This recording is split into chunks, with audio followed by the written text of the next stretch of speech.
What's going on, Aces? Welcome back to the channel. I hope that all of you are having a wonderful Labor Day weekend. It's a holiday weekend here in the US. For everybody else, I hope that your Sunday is going well.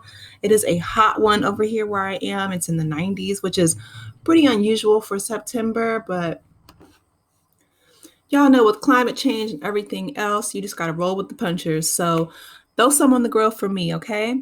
All right, so let's get into this latest story with Erica Mena. Now, as you guys know, I made an earlier video that she called Spice a blue monkey, and she was making monkey noises, and it was just really degrading and dehumanizing. And ever since, I know Spice, she was interviewed and she said that she doesn't let other people's words define her, and I absolutely respect her position on that. However, Love and Hip Hop Atlanta, they chimed in via their Twitter and Instagram, and they wrote this. They said, the Love and Hip Hop franchise has never shied away from hard conversations in our community. Working hand in hand with our partners, viewers will see the impact of Erica Mena's remarks play out in the final 3 episodes of the season. Effective immediately, she will not appear in the next season of Love and Hip Hop Atlanta. Okay, so a few things here, right? Some people have said that, they're just going to let this, I guess, die down or play out and then bring her back at a later date. I don't think so, just because of what Mona Scott put on her Instagram, which you guys know Mona Scott Young is the creator of the Love and Hip Hop franchise, but she just put handled, right? So a few things, right? So my thoughts and commentary are this, because the internet, the social media is divided. So some people are saying that, Erica Mena, of course, was wrong for calling Spice a monkey. That's a really racist and stereotypical trope that has gone back, centuries, right? That has been used to dehumanize, Black people all over the world. If you guys remember, the British media called Meghan Markle and Prince Harry's son Archie a monkey, okay? So this is not just in the US, this is a global phenomenon of anti-Blackness. So that's the first thing. The second thing is a lot of people were saying Mona Scott Young and team, right, all the producers, you guys filmed this, you shot it, you edited it. It's gone through a lot of eyes, ears, hands, right, through production to bring it to our screens.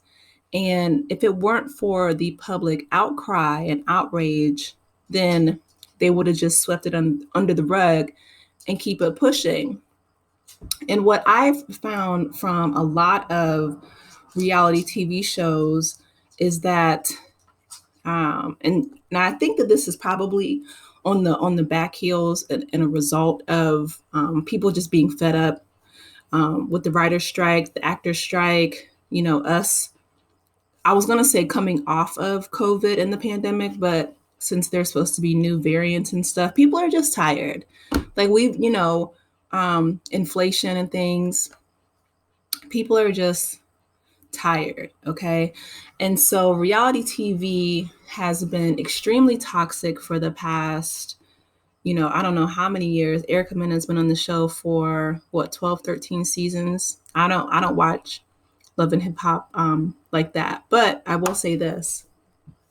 I feel like my heart breaks for her kids.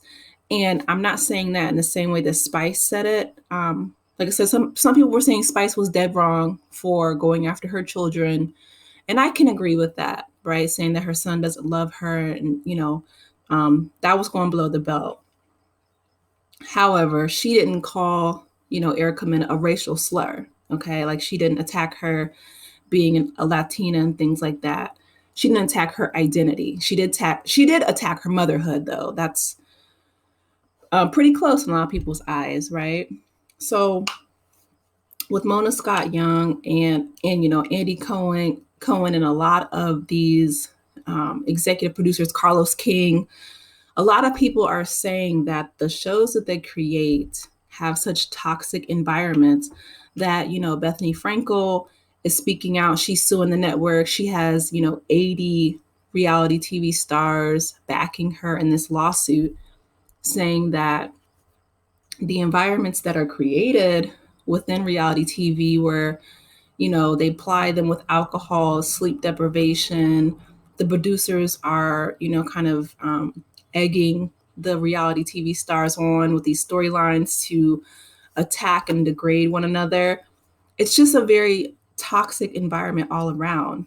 Now, on the flip side, I will say that people like Kim Fields, Cynthia Bailey, like you can only um,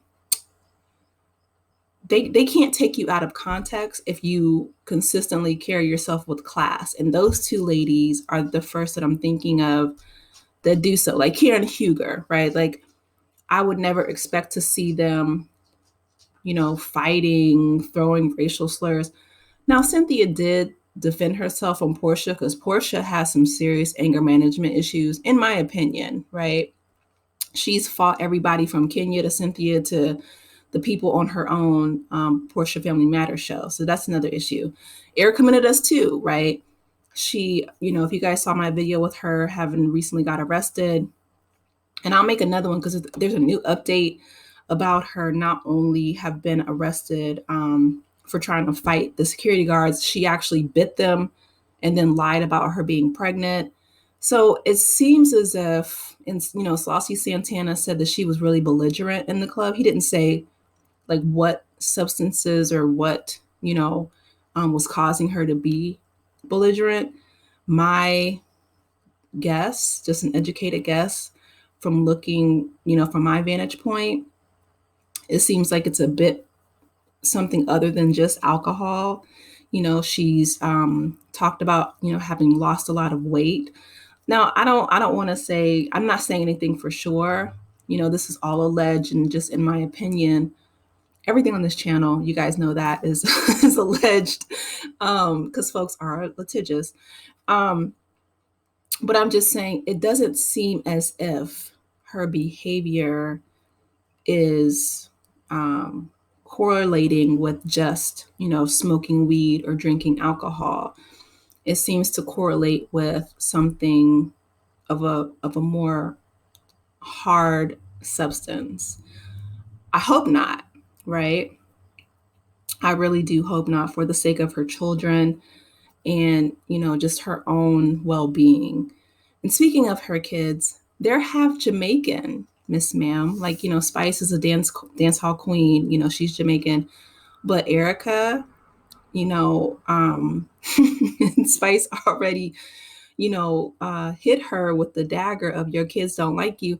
They see you calling this woman a monkey on national television and they're half black. What are they supposed to think? What are they supposed to think about what their mother thinks about black people?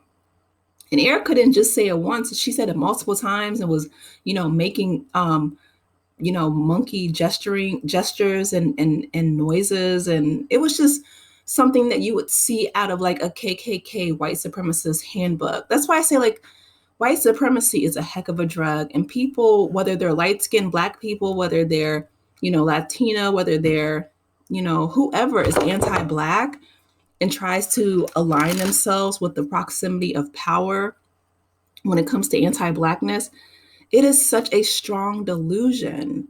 And I understand that they want that social capital, but sweetie, you're Latina and you're not going to get it.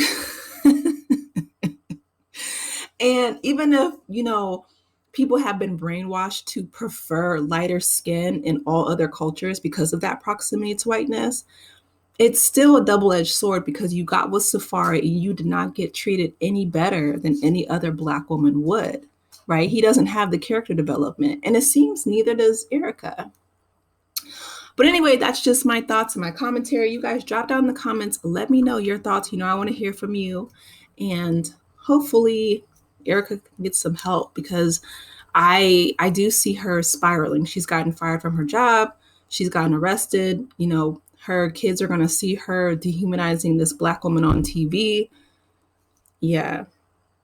Hopefully she can get some therapy or some counseling, something to help her out, so she can dry out in that jail cell and maybe turn her life around.